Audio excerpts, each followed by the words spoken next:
मैं हूं आपकी टीचर मुबीना बारी और आप देख रहे हैं एफर्ट फॉर सक्सेस।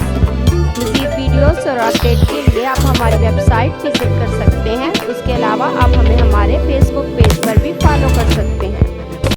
आज की क्लास हमारे टूल बार की आखिरी क्लास है। इसके साथ ही हमारे टूल बार में मौजूद तमाम टूल कंप्लीट हो जाएंगे। मैं इस ऑप्शन पे क्लिक करूं तो यहाँ मेरे पास लास्ट पे दो टूल हैं, एडिट, फिल और कलर्स।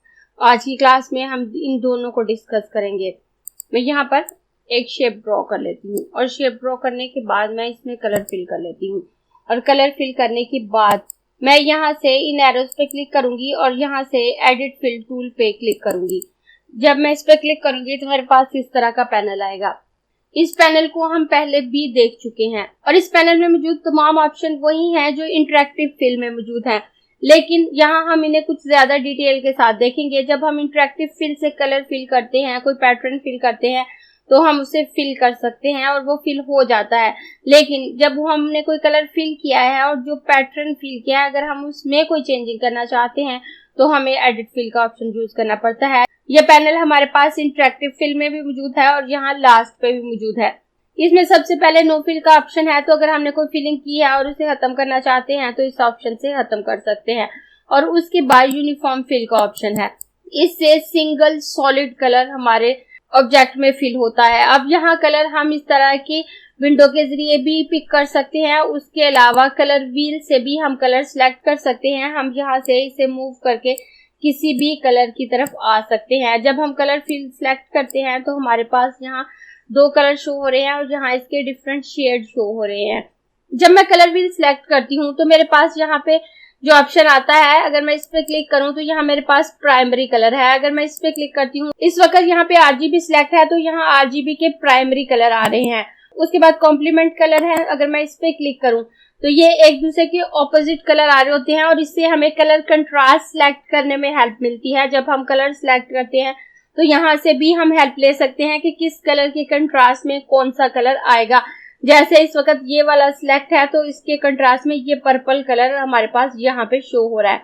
और अगर मैं इसे यहाँ से मूव करती हूँ तो यहाँ पे ये शेड चेंज हो जाएंगे। मैं जैसे जैसे इसे यहाँ से मूव करूंगी ये शेड चेंज होने लगेंगे और यहाँ से हमें कंट्रास्ट सिलेक्ट करने में हेल्प मिलती है कि कौन से कंट्रास्ट अच्छे लगेंगे। और अगर हम 3 कलर कंट्रास्ट चाहते हैं तो यहाँ हम ट्रायंगल पे क्लिक करेंगे तो हमारे पास 3 कलर आएंगे। ये ट्रायंगल है, यहाँ ये ग्रीन सिलेक्ट है और इसके अपोजिट ये 2 कलर सिलेक्ट है। उसके बाद अगर मैं इसे यहाँ से मूव करती हूँ, मजीद कलर शो होने लगेंगे और वो कलर यहाँ पे आ रहे हैं। मैं इसे यहाँ से मूव करके जिस शेड पे लेके आऊंगी उसके मुताबिक मेरे कलर चेंज होने लगेंगे। और उसके बाद ट्रायंगल 2 है, अगर इस पे क्लिक करूँ तो हमारी ट्रायंगल कुछ इस तरह से आती है। उसके बाद नीचे हमारे पास रेक्टेंगल है, तो यहाँ अगर हम 4 कलर के शेड लेना चाहते हैं तो यहाँ से हेल्प ले सकते हैं कि कौन कौन से कलर अगर हम एक साथ यूज करें तो वो अच्छा लुक देंगे। उसके अलावा यहाँ पेंटागन है, इससे हमारे पास एक पॉलीगॉन शेप आती है और इससे 5 कलर हमारे पास आते हैं। उसके बाद नीचे वेरिएशन है, तो हम इसे यहाँ से नन कर सकते हैं, कलर पे रख सकते हैं। अगर मैं कलर पे करती हूँ या फिर इसे वार्म पे करती हूँ तो ये कलर डार्क हो जाएंगे। कलर वही है लेकिन डार्क शेड दे रहे हैं। अगर डार्कर पे करती हूँ तो वही शेड मजीद डार्कर हो जाएंगे और अगर लाइटर पे करती हूँ तो वो लाइट शेड हो जाएंगे। और उसके बाद मैं नेक्स्ट आऊँ तो यहाँ पे कलर मोड है, अगर मैं इस पे क्लिक करती हूँ तो यहाँ CMYK में सियान, मजेंटा और येलो कलर होता है और CMYK में सियान, मजेंटा, येलो और ब्लैक कलर होता है। RGB में रेड, ग्रीन, ब्लू और HSB में ह्यू, सैचुरेशन और ब्राइटनेस है और HLS में ह्यू, लाइटनेस और सैचुरेशन है। उसी तरह से लैब है, तो यहाँ ये डिफरेंट ऑप्शन है, इनको आप यहाँ से चेंज कर सकते हैं। जैसे आप देखें इस वक्त RGB सिलेक्ट है, लेकिन अगर मैं CMYK सिलेक्ट करती हूँ तो उसके साथ यहाँ मेरे शेड भी चेंज होंगे। उसके अलावा यहाँ मुझे पता चल रहा है कि जो कलर मेरा सिलेक्ट है, इस वक्त यहाँ मेरा ये वाला ऑरेंज शेड सिलेक्ट है तो इसमें सियान कलर 0 है, मैजेंटा 56 है, येलो 100 है और ब्लैक भी 0 है। और अगर मैं कोई और कलर शेड यहाँ से मूव करके लेती हूँ तो आप देखें यहाँ भी कलर शेड चेंज होगा और उसके साथ ये वैल्यू भी चेंज होंगी। और उसके अलावा अगर डायरेक्ट आप यहाँ से वैल्यू चेंज करते हैं, मैं यहाँ से वैल्यू चेंज करती हूँ तो आप देखें कलर की शेड चेंज हो गई। मैं आप यहाँ से भी चेंज कर सकते हैं। अगर आप CMYK लेना चाहते हैं, RGB लेना चाहते हैं, RGB ले सकते हैं। उसके अलावा अगर आप HSV पे आते हैं तो यहाँ से आप इसकी ह्यू को चेंज कर सकते हैं। ह्यू कहते हैं कलर को, कि आपने कौन सा कलर लेना है, और सैचुरेशन कहते हैं उस कलर की इंटेंसिटी को, कि आपने उस कलर को कितना लेना है, और ब्राइटनेस कितनी रखनी है। तो यहाँ से आप ये तमाम चीजें सिलेक्ट कर सकते हैं, और यहाँ से भी आप डिसाइड कर सकते हैं कि आपने कौन सा कलर रखना है। उसके बाद डॉक्यूमेंट पैलेट है, और उसके बाद नीचे आप आए तो आप यहाँ से डिसाइड कर सकते हैं कि आपने RGB पैलेट लेनी है, डॉक्यूमेंट पैलेट लेनी है, या कलर स्टाइल पैलेट। अगर आपने कोई और पैलेट बना के रखी है तो वो आपने लेनी है। मैं यहाँ डॉक्यूमेंट पैलेट ही रहने देती हूँ। उसके अलावा अगर आप किसी कलर को नाम से सर्च करना चाहते हैं तो यहाँ डिफरेंट नाम दिए हुए हैं, यहाँ से आप इन नेम के जरिए भी कलर सिलेक्ट कर सकते हैं। अगर मैं ओशन ग्रीन पे क्लिक करती हूँ तो आप देखें यहाँ पे ओशन ग्रीन कलर आ गया। अगर मैं यहाँ से लाइट येलो पे क्लिक करूँ तो यहाँ पे लाइट येलो कलर आएगा। उसके अलावा यहाँ नाम लिख कर भी आप इन कलर को चेंज कर सकते हैं। उसके बाद यहाँ पे साइज है, तो यहाँ से आप डिसाइड कर सकते हैं कि आपने इसके साइज को कितना रखना है।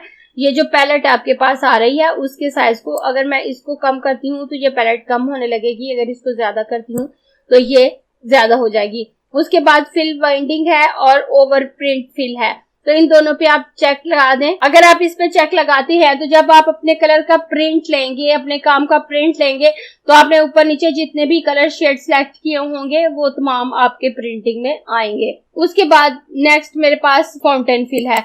अगर मैं इससे सिलेक्ट करती हूँ तो यहाँ मेरे पास इस तरह की विंडो आ जाती है। यहाँ से मैं डिफरेंट कलर सिलेक्ट कर सकती हूँ। कलर सिलेक्ट करने के लिए मैं यहाँ पे क्लिक करूंगी तो मेरे पास इस तरह का पैनल आ जाएगा, और यहाँ से मैं कलर ले सकती हूँ। मैं वहां से जो कलर सिलेक्ट करूंगी वो यहाँ पे शो हो जाएगा। उसके बाद मैं इस कलर के बहाव को कितना रखना चाहती हूँ, किस तरफ ज्यादा रखना चाहती हूँ, किस तरफ कम रखना चाहती हूँ, इस हैंडल को मूव करके मैं ये डिसाइड कर सकती हूँ। अगर मैं इसे व्हाइट की तरफ लेके जाऊं तो ग्रीन कलर ज्यादा फैलाव हो जाएगा, जैसे आपको यहाँ शो हो रहा है, और अगर मैं इसे ग्रीन की तरफ लेके आऊं तो ग्रीन कलर कम हो जाएगा। अगर मैं कहीं पे नया मार्कर ऐड करना चाहती हूँ, या आप इनको नोट भी कह सकते हैं, मैं कहीं पे नया नोड ऐड करना चाहती हूँ तो मैं वहां पे डबल क्लिक करूंगी तो वो नोड ऐड हो जाएगा। अब अगर मैं इस नोड के कलर को चेंज करना चाहती हूँ, यहाँ कोई दूसरा कलर ऐड करना चाहती हूँ, तो करने के बाद यहाँ से क्रॉस करूंगी तो वो कलर यहाँ पे आ जाएगा। यहाँ से मैं डिफरेंट कलर ले सकती हूँ। उसके बाद नोड पोजीशन है कि ये नोड की पोजीशन कहाँ है।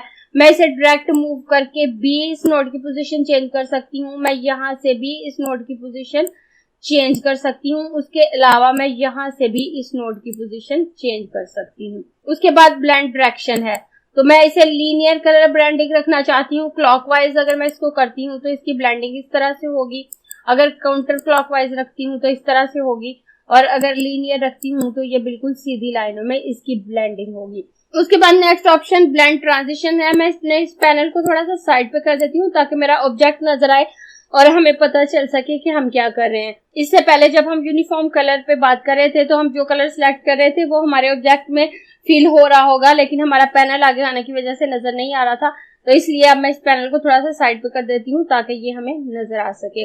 उसके बाद अगर मैं यहाँ से एलिप्टिकल फिल सिलेक्ट करती हूँ तो आप देखें ये एलिप्टिकल अंदाज में इसमें फिल हो गया। अगर मैं यहाँ से कॉनिकल सिलेक्ट करती हूँ, यहाँ से रेक्टेंगुलर सिलेक्ट करती हूँ तो वो उसी अंदाज में उसमें फिल हो जाएगा। उसके बाद डिफॉल्ट फाउंटेन फिल है, तो ये वही फाउंटेन फिल होगा जो हमने सिलेक्ट किया है। और उसके बाद यहाँ पे रिपीट एंड मिरर है। अगर इस पे क्लिक करती हूँ तो आप देखें जैसे ही मैं इसे मूव करूंगी तो वो कलर रिपीट होके आ रहा होगा। मैं इसे जितना मूव करूँ वो कलर मुझे यहाँ पे शो हो रहे हैं। और अगर मैं यहाँ से रिपीट पे क्लिक करती हूँ तो वो कलर वापस यहाँ पे रिपीट होगा, लेकिन मिरर नहीं होगा। उसके बाद फ्लो है कि हमारे कलर का फ्लो कितना है। अगर हम इसे यहाँ से ज्यादा करें तो हमारे कलर का फ्लो ज्यादा हो जाएगा, और अगर हम इसे यहाँ से कम करें तो हमारे कलर का फ्लो कम हो जाएगा। उसके बाद नेक्स्ट ऑप्शन एक्सीलरेशन का है, तो यहाँ से हम डिसाइड कर सकते हैं कि ये कलर कितनी तेजी से ब्लेंड हो।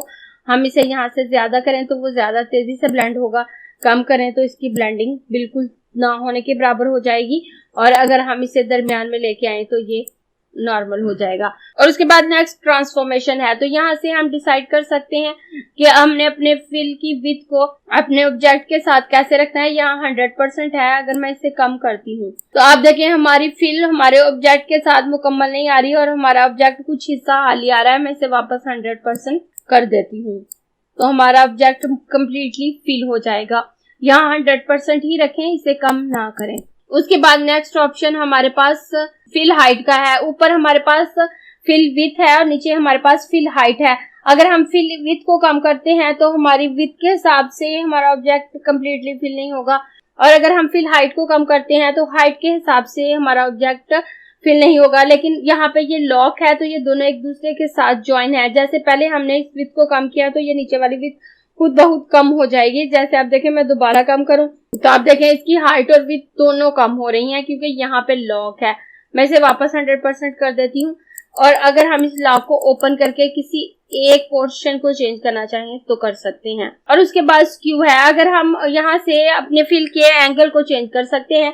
अगर मैं यहाँ इसके एंगल को ज्यादा करती हूँ तो आप देखें हमारे फिल का एंगल चेंज होने लगेगा और वो यहाँ पे शो हो रहा है, लेकिन यहाँ पे भी आप 0 ही रहने दें ताकि आपकी फीलिंग ज्यादा अच्छी आए। उसके बाद नेक्स्ट ऑप्शन हमारे पास वेक्टर पैटर्न है। जब मैं वेक्टर पैटर्न लेती हूँ तो यहाँ मेरे पास डिफरेंट पैटर्न आते हैं।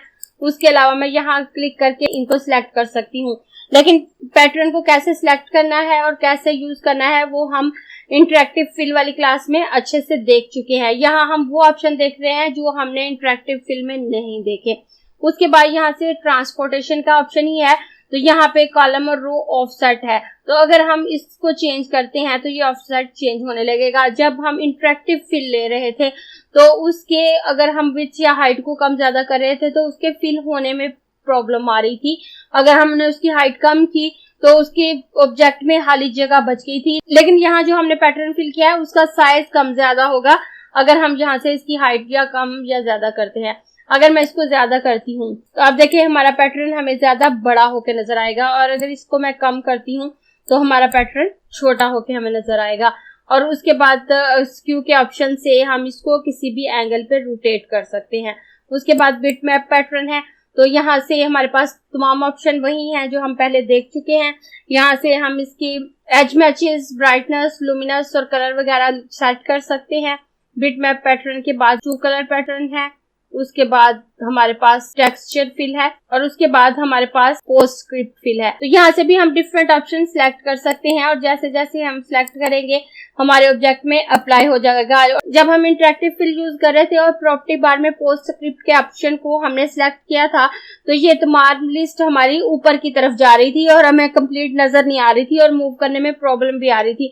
तो अगर इस किस्म का कोई इशू हो तो आप इसको इस पैनल से भी यूज कर सकते हैं, और यहाँ कंप्लीट लिस्ट आपके सामने है। आप यहाँ से इसको मूव करके यहाँ से कोई भी पैटर्न फिल कर सकते हैं, और यहाँ से इसकी डिपेथ कम ज्यादा कर सकते हैं। अब यहाँ पे ये ग्रे कलर में है तो मैक्सिमम ग्रे और मिनिमम ग्रे कलर को आप चेंज कर सकते हैं। उसके बाद रैंडम सीड वगैरह यहाँ से आप चेंज करेंगे तो उसके साथ साथ आपका पैटर्न चेंज होगा। अगर मैं यहाँ से इसमें चेंजिंग करती हूँ तो आप देखें हमारा पैटर्न चेंज हो रहा है। मैं वापस इसको कम कर देती हूँ, और यहाँ से आप कोई भी पैटर्न ले सकते हैं और जो पैटर्न लेंगे वो अप्लाई हो जाएगा। इंटरेक्टिव फिल वाली क्लास में कलर से रिलेटेड तमाम ऑप्शन को हमने देख लिया था। सिर्फ एडिट फिल का ऑप्शन वहां मैंने डिटेल से नहीं बताया था क्योंकि एडिट फिल का ऑप्शन अलग से मौजूद था।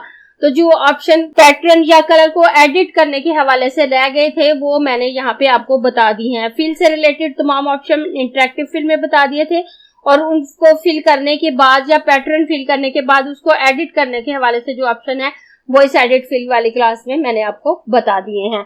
और उसके बाद कलर ऑप्शन है, तो उसके लिए मैं अपने इस पैनल को क्लोज कर देती हूँ, और जैसे ही क्लोज किया इसमें वापस पर्पल कलर आ गया है क्योंकि मैंने ओके नहीं किया।